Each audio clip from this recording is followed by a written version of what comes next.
내 증인이 되리라 하였습니다.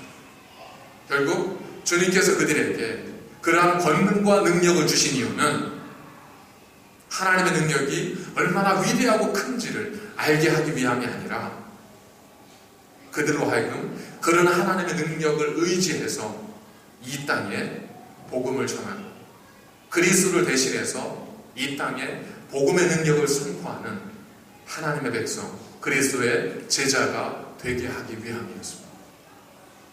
그런데 그들은 그런 주님의 깊은 뜻은 보지 못하고 그들이 지금 뭐에 환호하고 있어요? 보여지는 현상에 환호하고 있습니다. 한번 생각해 보십시오. 그토록 병든 자를 고치고 오병이어를 행하고 죽은 자를 살리셨던 주님께서 결정적인 순간에는 십자가에 힘없이 달려 죽으셨습니다. 여러분, 이 상황을 어떻게 그 많은 사람들이 이해할 수 있었겠습니까? 십자가 달린 주님에 대해서 던져진 그 조롱 섞인 질문이 뭐예요? 네가 진짜 하나님의 아들이고 네가 죽은 자를 살리고 병든 자를 낫게 했다면 왜 너 하나, 네 몸 하나 살리지 못하냐? 뛰어내려봐라.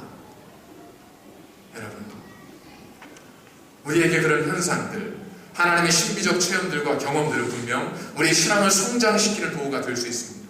하지만 하나님의 뜻이 거기에 있는 것이 아니라 궁극적으로 우리가 하나님의 나라를 세워가는 것에 있다면, 그래서 때로 우리의 그런 능력을 가지고도 군사에 창 앞에 허리를 내어 주어야 하고, 믿지 않는 자의 조롱 섞인 말에 내 삶을 온전히 내어 주어야 하는 그때가 다가왔을 때, 우리의 말 한마디로 귀신이 떠나가고 병든 자가 나았다고 하는 사실은 아마도 그에게는 더없이 큰 절망과 실망의 이유가 되지 않겠습니까? 그것만을 가지고 왔다면 그에게 이전의 경험과 이전의 모든 능력은 그 순간에는 아무것도 쓸데없는 무기력하고 무의미하고 무가치한, 어쩌면 우연히 발생했을 수 있었을 그런 하나의 과거의 사건에 지나지 않았을 겁니다. 사실은 제자들이 다 그랬지 않습니까? 그래서 주님을 떠나갔어요. 주님께서는 지금 그 말씀을 하고 있는 겁니다. 얘들아, 귀신이 떠나간 것 때문에 기뻐하지 말고 너희가 누구인지로 인해서 기뻐하라. 자, 그렇다면 주님께서 말씀하시는 너희는 누구예요? 그들은 뭐라고 얘기했습니까? 내가 누군 줄 알아? 내가 이런 사람이야. 여러분, 밖에 나가시면 뭐라고 하세요? 내가 이런 사람이야. 내가 어떤 사람이라고 말씀하셨습니까? 어떻게 여러분들 자기 자신들을 표현하세요?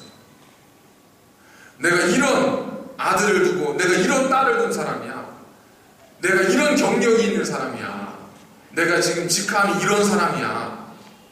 이 모든 것이 다 사실 우리를 증거하고 우리를 보여주는 나의 나됨을 드러내는 그런 어떤 근거들이었지 않습니까? 내가 왕년에 한국에서 어땠는 줄 알면 깜짝 놀랄 거야. 이게 우리의 다 고백이었지 않습니까? 내가 누구인지를. 그래서 이 험한 땅 우주에 살면서 뭘 그리워해요?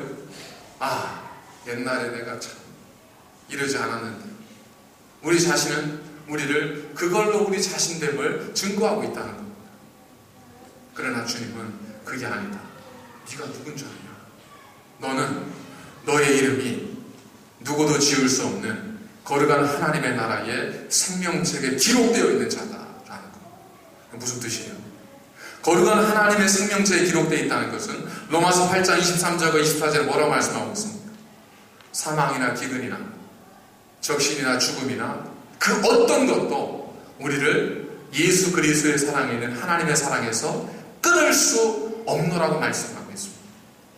우리의 이름이 거룩한 하나님의 나라의 생명체에 기록이 되어 있다는 것은 우리가 이 세상에서는 고난을 당할 수 있습니다. 우리가 이 세상에서는 성공하지 못할 수 있습니다. 우리가 이 땅에서는 내 원하는 대로 이루지 못할 수 있습니다. 우리가 이 세상에서는 사람들에게 조롱거리가 될 수 있습니다. 그러나 그 거룩한 나라에 기록되어져 있는 이름은 하나님께서 보증하시고 하나님께서 붙드시고 하나님께서 지키셔서 마지막 때 거룩한 이름으로 그 이름을 부르셔서 영원한 나라에 들어가게 하시는 거룩한 이름이 된다는 거예요.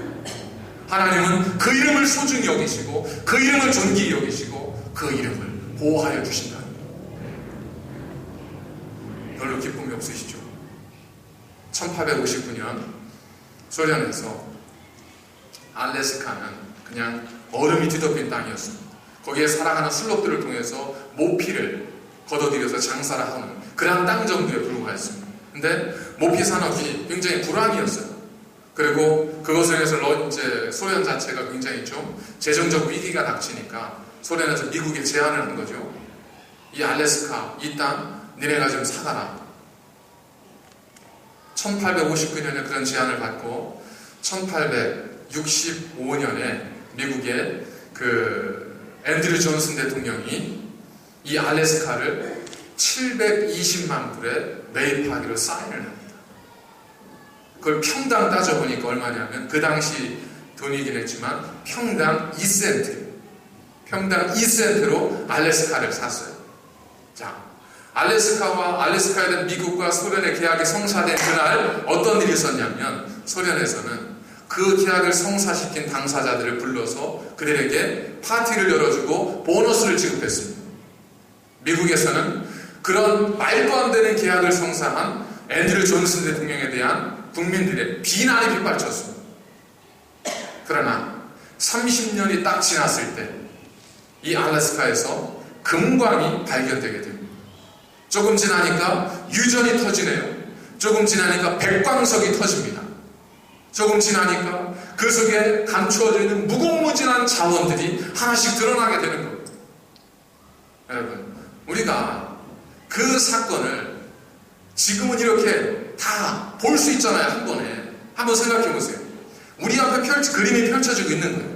보니까 1859년, 1865년에 그림이 딱 보이는데 거기에 이 계약을 성사시킨 이 소련 당국에서 계약 당사자들, 계약을 맺은 사람들을 데려다가 축하해주고 보너스를 주고 기뻐하고 와인을 곁들이면서 막 즐거워하고 있는 모습을 여러분들이 한번 본다고 생각해 보세요.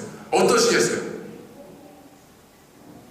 야, 참 저거 장차 어떻게 될지도 모르고 저 기뻐하는 모습이 얼마나 어리석고 얼마나 한심해 보이겠습니까?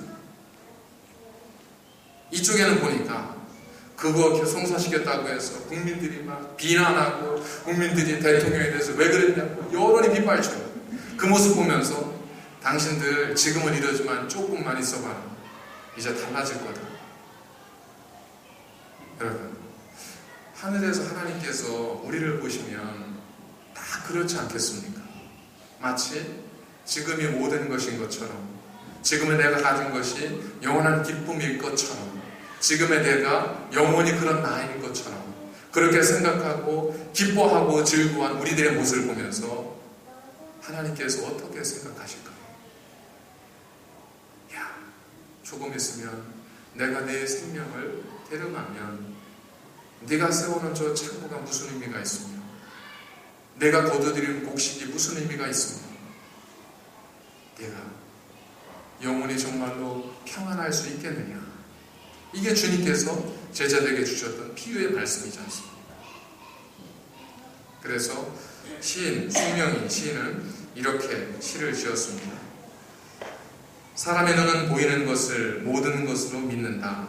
하나님이 주신 사람의 호흡과 영원한 천국은 사람의 눈에 보이지 않는 것이다.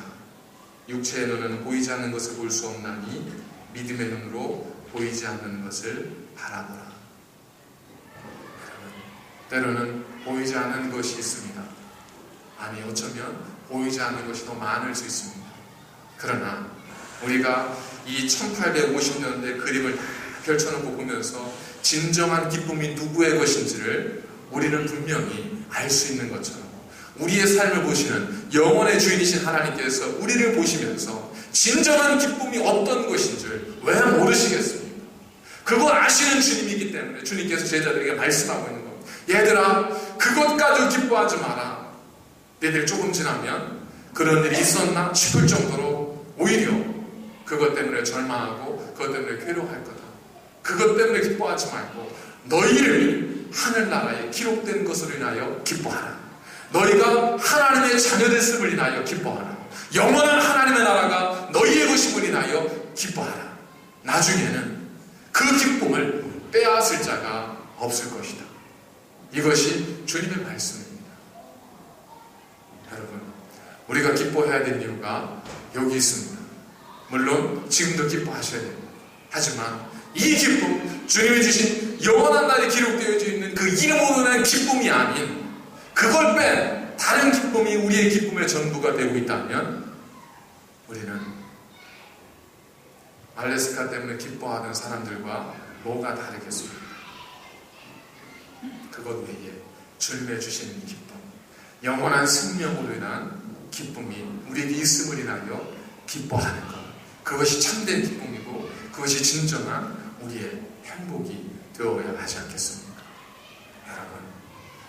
여러분의 이름이 하나님의 거룩한 나라에 기록되어 있다고 생각해 보십시오. 예전에는 시험부, 대학 시험 보시면 이렇게 대작으로 붙였지 않습니까? 저도 이제 가서 붙어있는 글로 이렇게 이름을 이렇게 찾아봤는데, 거기 이름이 딱 있을 때 얼마나 기뻐요, 그죠? 참, 저는 재수의 경험이 없어서 이제 없어본 경험은 없거든요. 근데 제 친구는 있습니다. 제가 몇 번 말씀드렸죠. 자기 이름이 없는 걸 2번 경험하고 나서는 3번째는 시험을 보러 가지를 못했습니다. 또 없을까 두려운 마음에 시험 공부를 하고도 포기를 해버렸어요. 그 아픔이 얼마나 큰지. 그래도 그건 돌이킬 수 있지 않습니까? 하나 더 공부하면 되는 거지만 주님의 심판이 임했을 때 우리의 이름이 하나님의 거룩한 생명책에 있고 없고가, 여러분, 그걸 무엇으로 비교할 수 있겠습니까? 그걸 어떻게 돌이킬 수 있겠습니까? 그럼 뭘 가지고 그걸 설명할 수 있겠습니까? 그런데 주님께서 말씀하셨잖아요. 기뻐하십시오. 여러분의 이름이 하나님의 거룩한 나라에 기록되어 있습니다. 이것이 여러분의 기쁨이 되시고 변함없는 참된 행복의 이유가 되시기를 주의 이름으로 간절히 축원을 드립니다. 기도하겠습니다.